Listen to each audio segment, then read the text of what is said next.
Hello dear students, welcome to winners academy. Winners একাডেমিতে তোমাদের প্রত্যেককেই স্বাগত জানাই। দেখো, আজকে একটা গুরুত্বপূর্ণ চ্যাপ্টার নিয়ে আমরা হাজির হয়েছি, সেল বা কোষ। এই সেল বা কোষ থেকে কিন্তু অনেক কোশ্চেন আমাদের বিভিন্ন এক্সামের ক্ষেত্রে এসে থাকে। তো আজকে আমরা সেই সেলের সম্বন্ধে ডিটেলস আলোচনা করব। তোমরা প্রত্যেকে কেয়ারফুলি ক্লাসটা দেখতে থাকো এবং অবশ্যই প্রত্যেকটা ইনফরমেশন কিন্তু নোট ডাউন করতে থাকবে বা স্ক্রিনশট নিয়ে নেবে। দেখো, ফার্স্ট যদি আমরা এখানে আসি, দেখতে পাচ্ছ যে কোষ বা সেল। না, সেলটা কি? ফার্স্ট পয়েন্ট বলছে, দেখো, জীব বিজ্ঞান হলো জীবনের বিজ্ঞান। জীব বিজ্ঞান হলো জীবনের বিজ্ঞান। জীব বিজ্ঞান ও প্রাণী বিজ্ঞানের জনক অ্যারিস্টটল। খুব ইম্পর্টেন্ট, কিন্তু তোমাদের এখান থেকে কোশ্চেন হবেই। ক্লিয়ার? উদ্ভিদ বিজ্ঞানের জনককে থিওফ্রাস্টাস। উদ্ভিদ বিজ্ঞানের জনককে থিওফ্রাস্টাস। জীবদেহের গঠনগত ও কার্যগত একক হলো কোষ। খুব ইম্পর্টেন্ট বিষয়।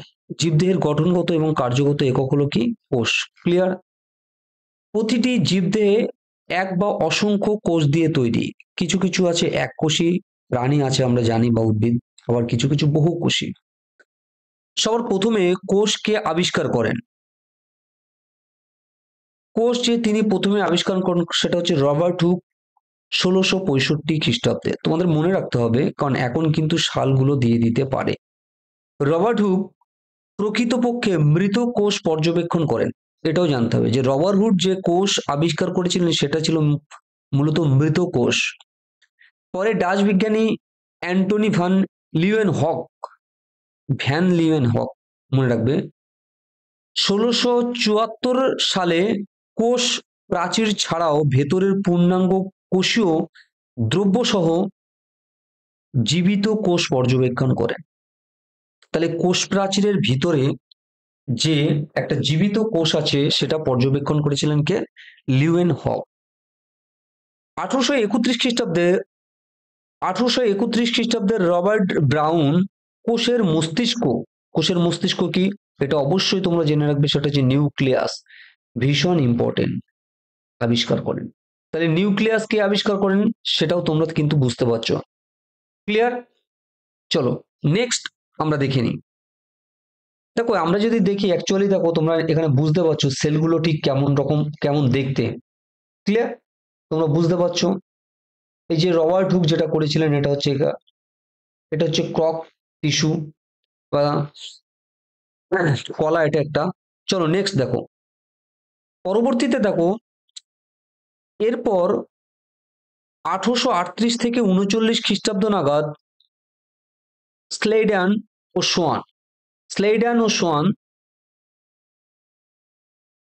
কাদের কোষতত্ত্ব দেন? সেখানে তাদের যে কোষতত্ত্ব দেন, তারা একটা থিওরি দিয়েছিলেন যেখানে বলা হয়েছিল, নাম্বার 1, কোষ হলো জীবন্ত সত্তার গাঠনিক, শারীরিক ও সাংগঠনিক একক। নাম্বার 2, কোষ হলো জীবনের মৌলিক একক। নাম্বার 3, কোষ বংশগতির একক। মনে রাখবে, অবশ্যই ইম্পর্টেন্ট। নাম্বার 4, সকল জীব এক বা একাধিক কোষ দ্বারা গঠিত এবং পূর্ব সৃষ্ট কোষ থেকেই নতুন কোষের সৃষ্টি হয়। তাহলে এটা আমরা স্লেডেন এবং সোয়ানের কিন্তু থিওরি সম্বন্ধে আমরা জানতে পারলাম। নেক্সট আমরা দেখি, দেখো, জীবন্ত সমস্ত জীবকোষ দ্বারা, কোষের যে বৈশিষ্ট্যগুলো আছে সেটা আমাদের জানার দরকার। সমস্ত জীব কোষ দ্বারা গঠিত। কোষ হলো সমস্ত জীবের বডি বিল্ডিং। অর্থাৎ একটা বাড়ি যেমন এক একটা ইট দিয়ে নির্মিত, ঠিক আমাদের বডিটা বিভিন্ন সেল বা কোষ দ্বারা গঠিত। খাদ্য থেকে কোষ কোষ খাদ্য থেকে গৃহীত পুষ্টিকে শক্তিতে রূপান্তর করে। এটাও কিন্তু একটা কোষের কাজ। কোষগুলি জটিল এবং তাদের উপাদানগুলি একটি জীবের বিভিন্ন কার্য সম্পাদন করে।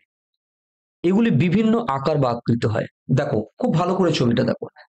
কোষের বিভিন্ন আকার, হোয়াইট ব্লাড সেল কেমন দেখতে, রেড ব্লাড সেল কেমন দেখতে, বোন সেল কেমন দেখতে। অর্থাৎ আমরা যদি দেখি প্রত্যেকটা সেল কিন্তু তোমার আলাদা আলাদা দেখতে।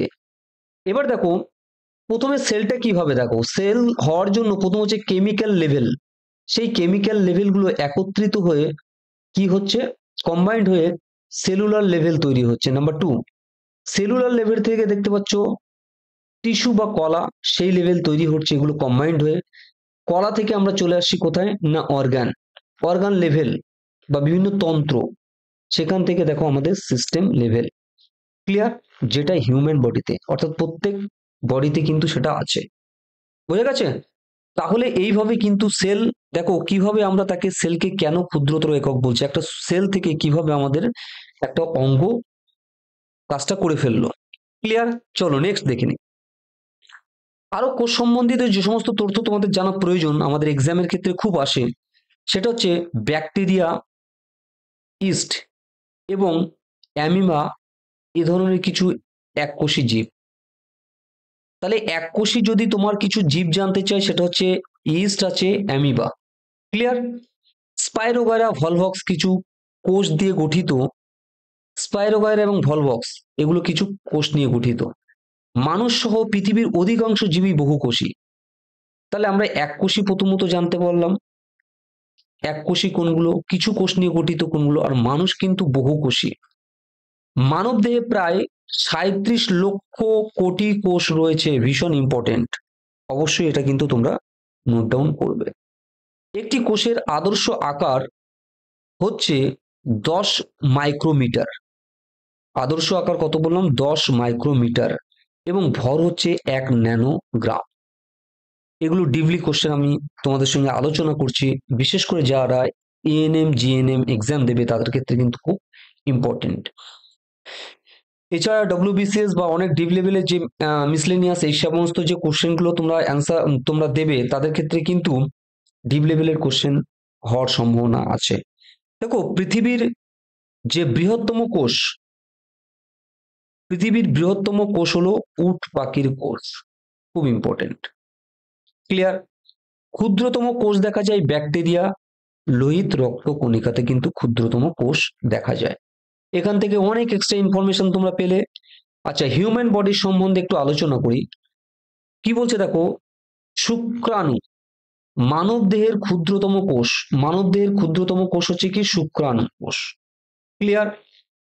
এটি, তাহলে মানব দেহের ক্ষুদ্রতম কোষ হচ্ছে কি, মানব দেহের ক্ষুদ্রতম কোষ কিন্তু হচ্ছে তোমার শুক্রাণু, মানব দেহের ক্ষুদ্রতম কোষ, বুঝতে পারছো? আচ্ছা, এটি 5 মাইক্রোমিটার, একদম ডিপ লেভেলের, 5 মাইক্রোমিটার। মানুষের মানুষের ডিম্বাণু হলো শরীরের বৃহত্তম একক। মানুষের ডিম্বাণু হলো শরীরের বৃহত্তম একক, এর ব্যাস 1 মিলিমিটার। ক্লিয়ার? নিউরন, মানব দেহের যদি, এটা কিন্তু বৃহত্তম বলছি, কিন্তু দীর্ঘতম যদি বলে মনে রাখবে সেটা হচ্ছে নিউরন বা স্নায়ুকোষ। তাহলে ক্ষুদ্রতম বললাম সেটা হচ্ছে শুক্রাণু, ডিম্বাণু হচ্ছে বৃহত্তম, আর নিউরন হচ্ছে কি দীর্ঘতম, যাকে নিউরনও বলা হয়, স্নায়ুকোষ। কোষ বিভাজন নেই। কোথায় কোষ বিভাজন নেই? আমাদের যে মস্তিষ্কের স্নায়ুকোষ, সেখানে কোনো বিভাজন নেই। মানব দেহের দ্রুততম কোষ বিভাজন, মানব দেহের দ্রুততম কোষ বিভাজন কোথায় ঘটে? অবশ্যই লিভারে। প্রত্যেকটা কিন্তু তোমরা নোট ডাউন করে রাখবে।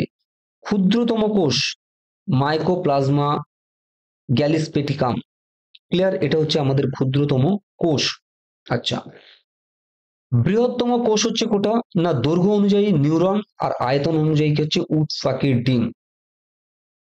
খালি বৃহত্তম উদ্ভিদ কোষ র্যামি গাছের ছাল। বৃহত্তম যদি উদ্ভিদ কোষ বলে সেটা হচ্ছে র্যামি গাছের ছাল। খালি চোখে দেখা যায় এমন উদ্ভিদ কোষ হচ্ছে অ্যাসিটাবুলেরিয়া। খালি চোখে দেখা যায় এমন উদ্ভিদ কোষ হচ্ছে কি অ্যাসিটাবুলেরিয়া। তাহলে এখান থেকে কিন্তু তোমরা খুব ইম্পর্টেন্ট কিন্তু ইনফরমেশন পেলে। চলো নেক্সট আমরা দেখে নিই। দেখো পরে যেটা বলতে চাইছে, শারীরবৃত্তীয় কাজের ভিত্তিতে কোষের প্রকারভেদ। শারীরবৃত্ত, আমরা কোষকে কয়েকটা ভাগে ভাগ করতে পারি। একটা হচ্ছে দেহকোষ, জনন কোষ। ক্লিয়ার? না দেহকোষ কি বলছে, জীবদেহের অঙ্গ ও অঙ্গতন্ত্র গঠনকারী কোষকে বলা হচ্ছে দেহকোষ। ক্লিয়ার? বুঝতে পারছো? তাদেরকে বলা হচ্ছে সাধারণত কি বলছে দেখো এবার,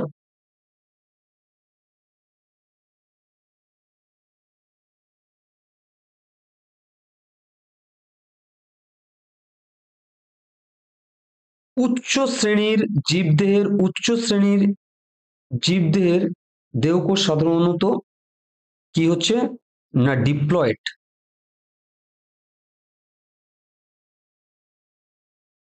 ক্লিয়ার? এটা একটু বড় করে নেই।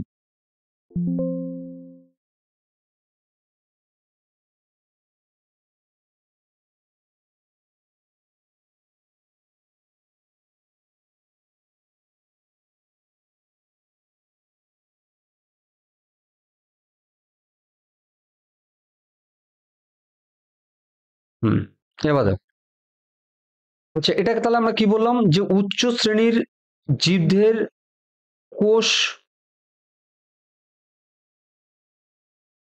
কোষ সাধারণত ডিপ্লয়েড। কোষটা কি হচ্ছে না ডিপ্লয়েড সংখ্যক।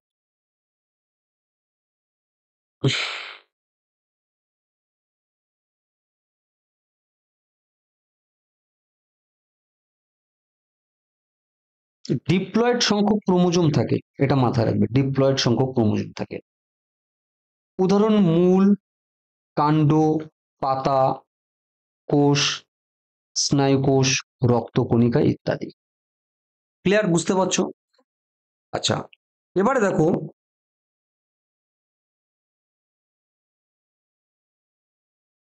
ডিস্টার্ব হচ্ছে দাও। হ্যাঁ,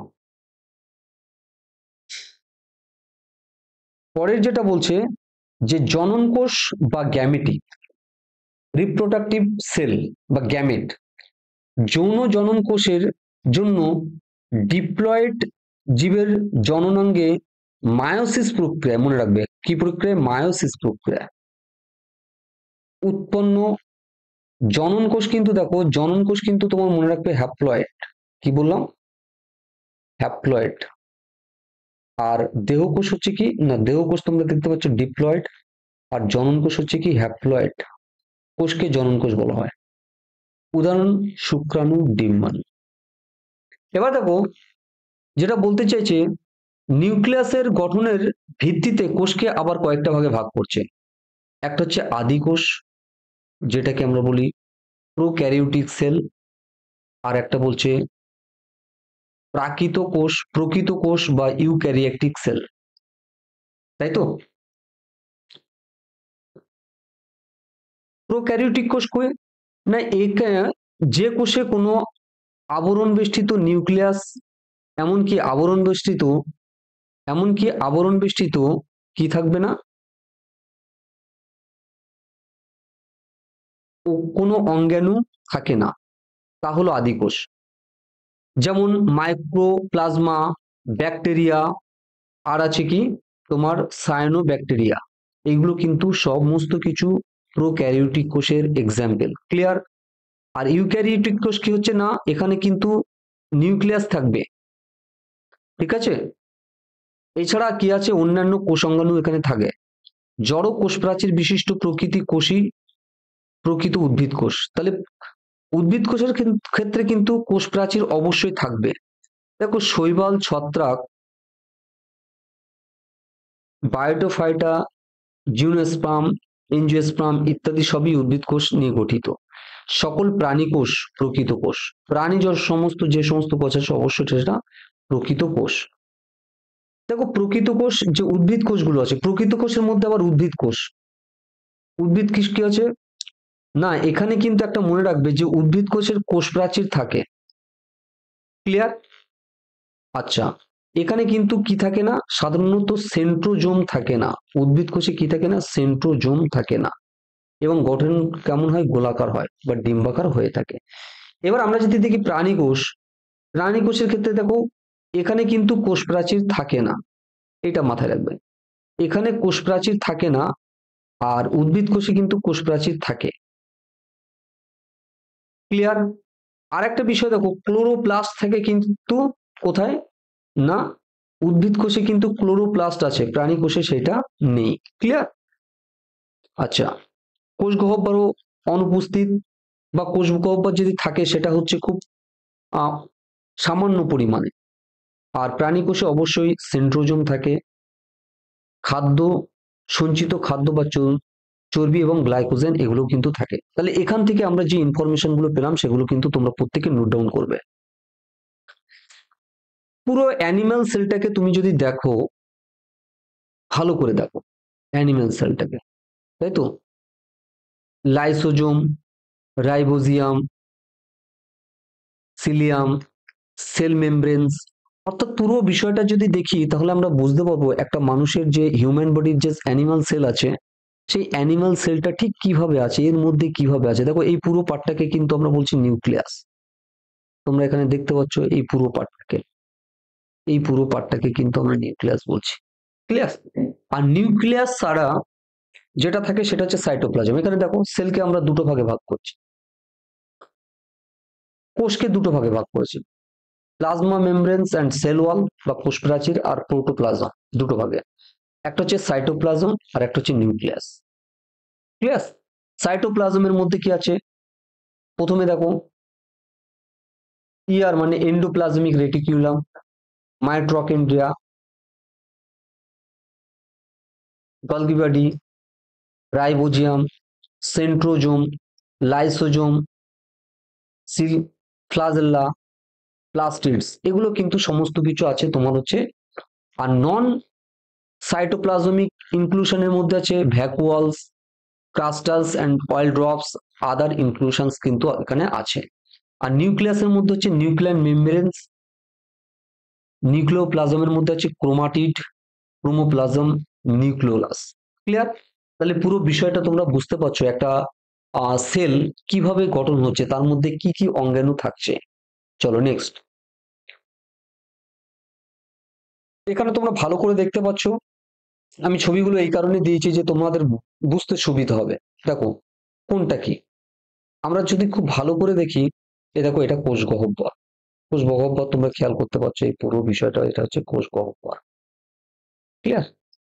আচ্ছা, ক্লোরোপ্লাস্ট, এটা হচ্ছে ক্লোরোপ্লাস্ট, তোমরা দেখতে পাচ্ছ। আচ্ছা, এন্ডোপ্লাজমিক রেটিকুলাম দেখতে পাচ্ছ, অর্থাৎ ইআর, এন্ডোপ্লাজমিক রেটিকুলাম দেখতে পাচ্ছ, তাই তো। কোষ প্রাচীর দেখো একদম সবচেয়ে বাইরে, কোষ প্রাচীর ভালো করে দেখো, এইটা কিন্তু পুরোটাই কোষ প্রাচীর, এটা কোষ প্রাচীর।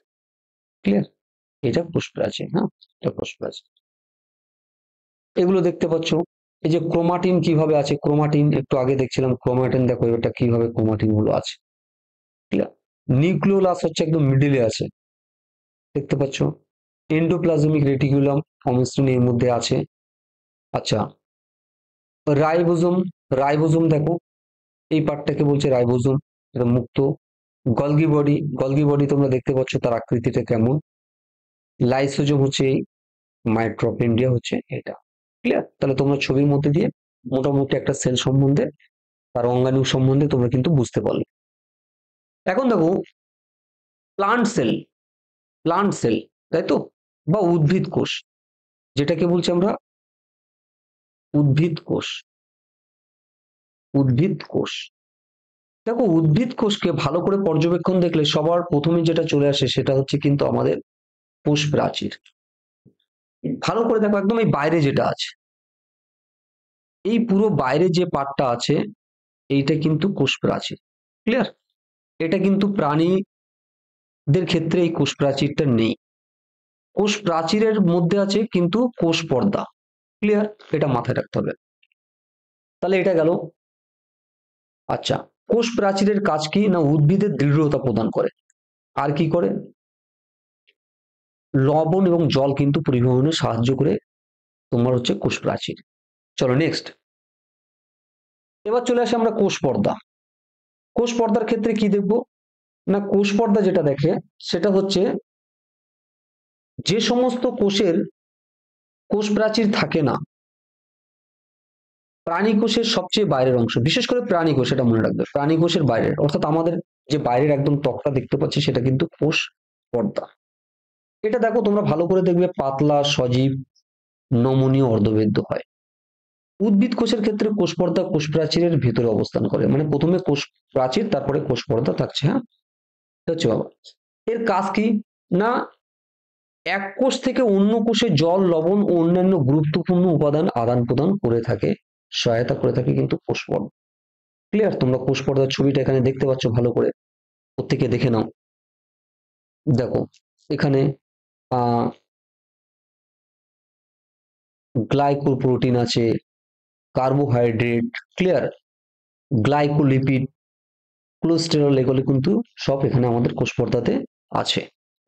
চলো নেক্সট।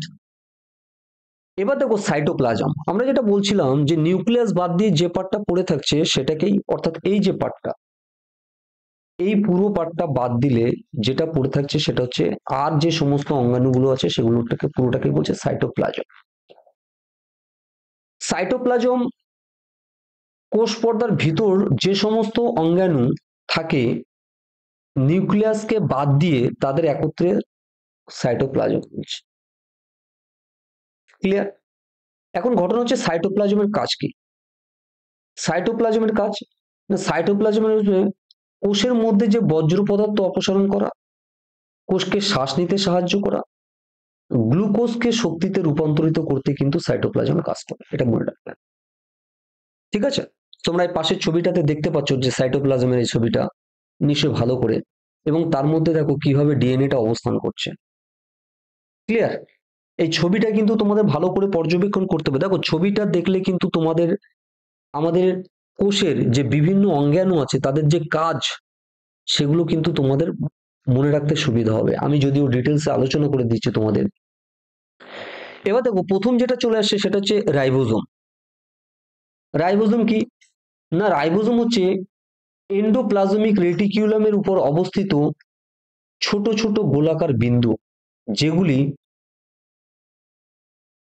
প্রধানত আরএনএ দিয়ে তৈরি, এটা মনে রাখতে হবে। রাইবোজোম আরএনএ দিয়ে তৈরি। ক্লিয়ার?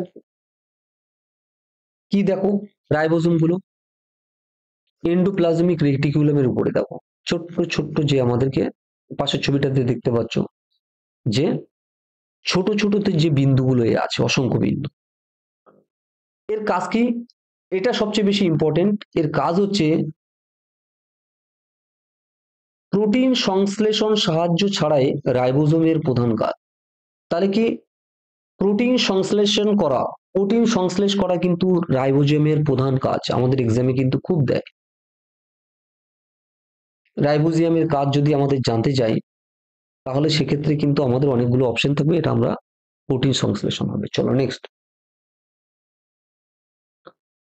এন্ডোপ্লাজমিক রেটিকিউলাম, একটু আগেই আমরা যেটা বলছিলাম। ক্লিয়ার? এন্ডোপ্লাজমিক রেটিকিউলাম নাকি? এন্ডোপ্লাজমিক রেটিকিউলাম দুই রকমের হয়, একটা হচ্ছে স্মুথ এন্ডোপ্লাজমিক রেটিকিউলাম আর একটা হচ্ছে রাফ, তাই তো, এন্ডোপ্লাজমিক রেটিকিউলাম। যে সমস্ত এন্ডোপ্লাজমিক রেটিকিউলামের গায়ে দানার মতো ছোট ছোট বিন্দু থাকে তাকে বা তাদের রাফ এন্ডোপ্লাজমিক রেটিকুলাম বলে। ক্লিয়ার? আর যে সমস্ত এন্ডোপ্লাজমিক রেটিকুলামের একরকম ছোট ছোট বিন্দু থাকে না তাদের বলছি স্মুথ। ক্লিয়ার? দেখো এখানে একটা কথা বলেছে, এই ছোট ছোট দানার মতো বিন্দুগুলিকে রাইবোজোম বলা হচ্ছে।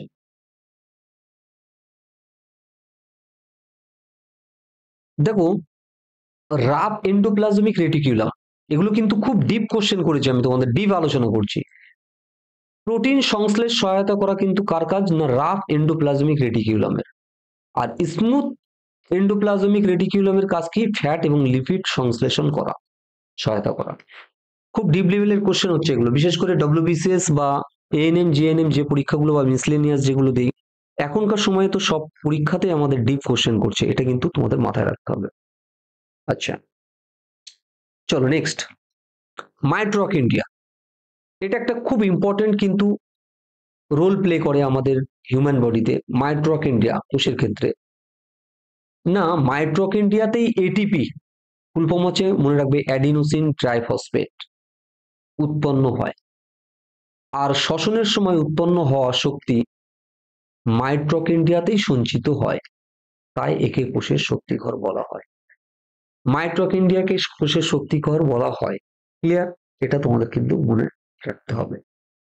সেক্ষেত্রে তোমরা পুরো ছবিটা এখানে নিশ্চয়ই দেখতে পাচ্ছ যে কিভাবে এরা অবস্থান করছে। এই দেখো মাইটোকন্ড্রিয়া, দেখতে পাচ্ছ? এই যে এটা হচ্ছে মাইটোকন্ড্রিয়া। এর পার্টটা তোমরা এখানে ভালো করে দেখো বিষয়টা। চলো নেক্সট আমরা পরবর্তী কোশ্চেনটা দেখে নিই। এরপর আসছে ভ্যাকুয়াল। ভ্যাকুয়াল কি না ফাঁকা স্থান, তাই তো? এই যে ফাঁকা স্থান, অর্থাৎ সেলের মধ্যে যে ফাঁকা স্থানগুলো আছে সেগুলো কিন্তু ভ্যাকুয়াল বলে। এই যে দেখতে পাচ্ছ ফাঁকা স্থান, ক্লিয়ার? এখানেও এই দেখতে পাচ্ছ এই ফাঁকা স্থান আছে, এই ফাঁকা স্থান আছে, এগুলোকে কিন্তু বলছে কি ভ্যাকুয়াল। Next, lysosome. লাইসোজোম কোষের অপ্রয়োজনীয় বস্তু এগুলিকে কোষের বাইরে অপসারিত করতে সাহায্য করে। লাইসোজোম কোষের অপ্রয়োজনীয় বস্তুর ধ্বংস করার জন্য নিজে ধ্বংস হয়। খুব ইম্পর্টেন্ট কিন্তু এটা একটা বিষয়। লাইসোজোম হচ্ছে কি কোষের অপ্রয়োজনীয় বস্তু ধ্বংস করার পর নিজে ধ্বংস হয়ে যায়, আর এই জন্য একে বলা হয় আত্মঘাতী। ইম্পর্টেন্ট, খুব ইম্পর্টেন্ট, আত্মঘাতী থলি বলা হয়। আমাদের প্রশ্ন হবে আত্মঘাতী থলি কাকে বলা হয়? সেটা হচ্ছে কি অবশ্যই হয়ে যাবে কিন্তু আমাদের লাইসোজোম। ক্লিয়ার?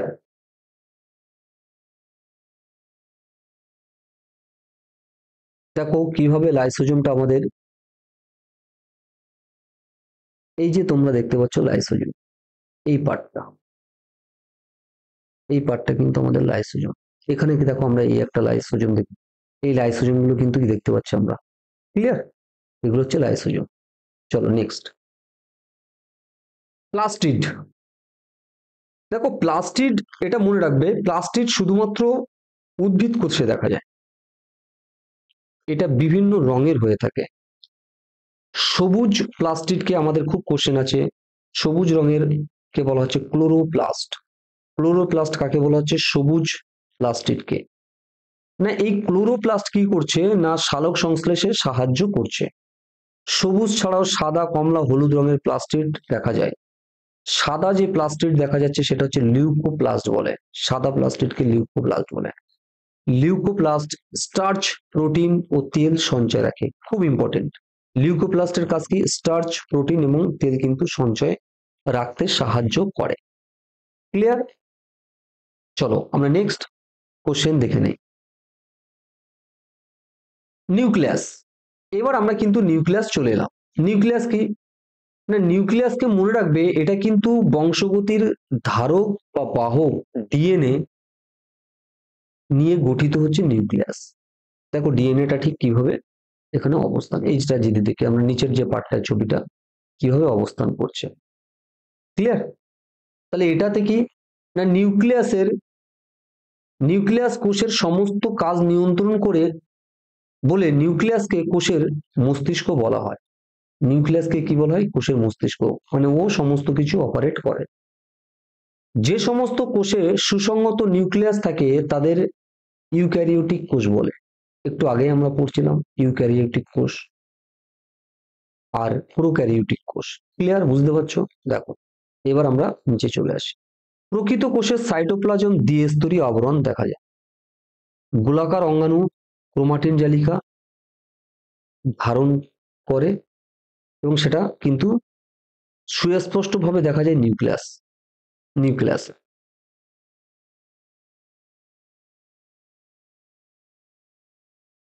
দেখো এই যে এখানে মনে রাখবে ভেসেল, সিবনল এবং লোহিত কণিকায় কিন্তু নিউক্লিয়াস দেখা যায় না। তাহলে নিউক্লিয়াস কোথায় দেখা যায় না বলে আমাদের অপশন দিতে পারে, এটা তোমাদের মনে রাখতে হবে।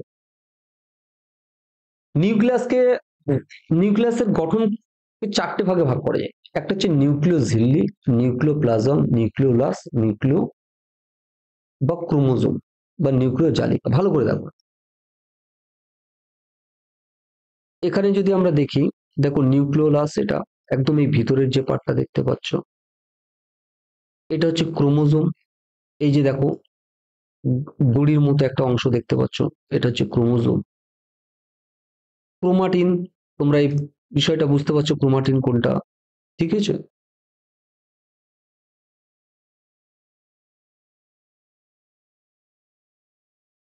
নিউক্লিওপ্লাজম, এবার হচ্ছে নিউক্লিওলাস, নিউক্লিয় ঝিল্লি বা এনভেল, নিউক্লিয় এনভেল।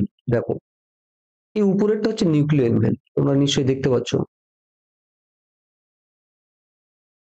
দেখো এই যে উপরের যে পার্টটা, এটা হচ্ছে নিউক্লিয় এনভেল, ঠিক আছে? এইটা, চলো নিউক্লিয় এনভেল, অর্থাৎ নিউক্লিয় এনভেলকে যদি আমরা দেখি তাহলে কি হচ্ছে, এখানে দুই দ্বিস্তরীয় একটা মেমব্রেন থাকে, ঠিক আছে? এটা দ্বিস্তরীয়।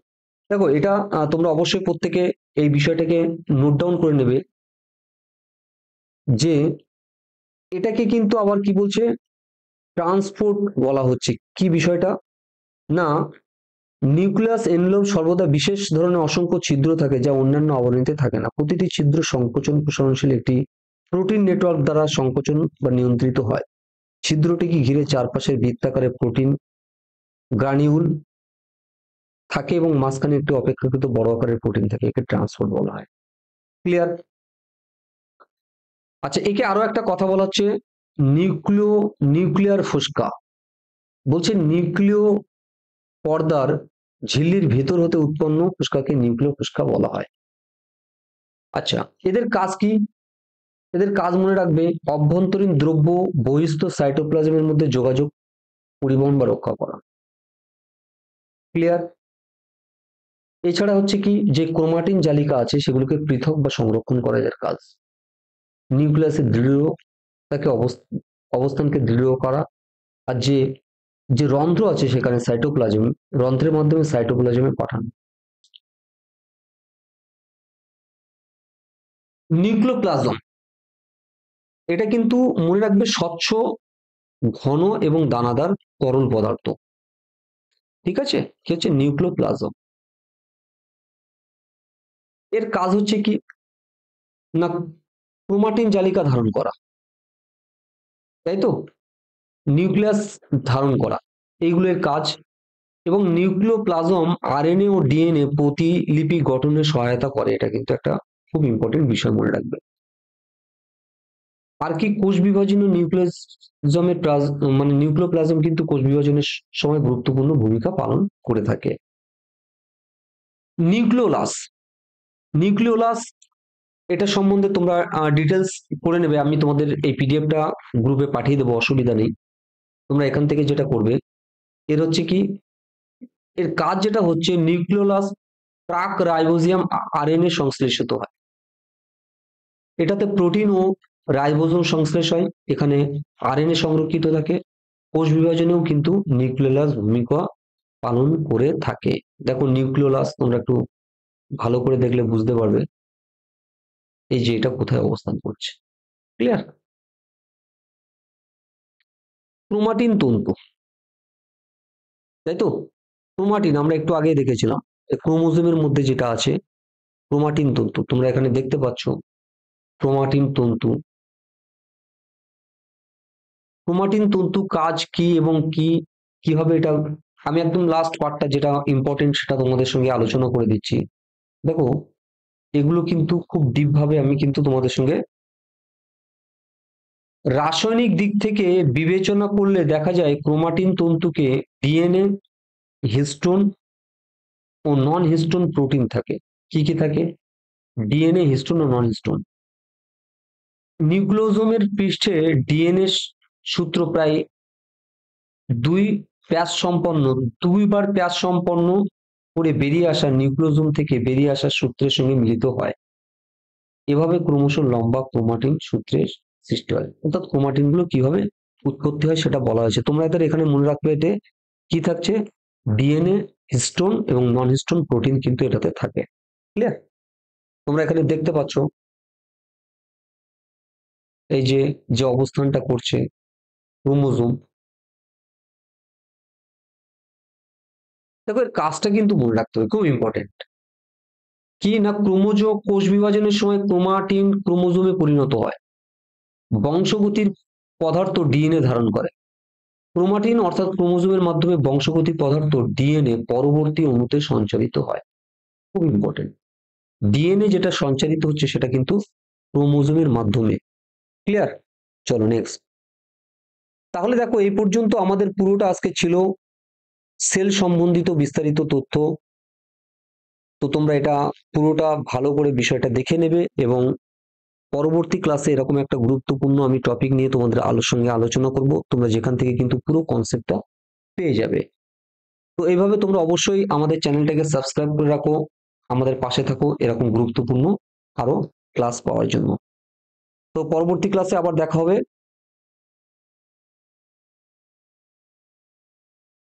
পরবর্তী ক্লাসে আবার দেখা হবে। তোমরা প্রত্যেকে এবং থেকো।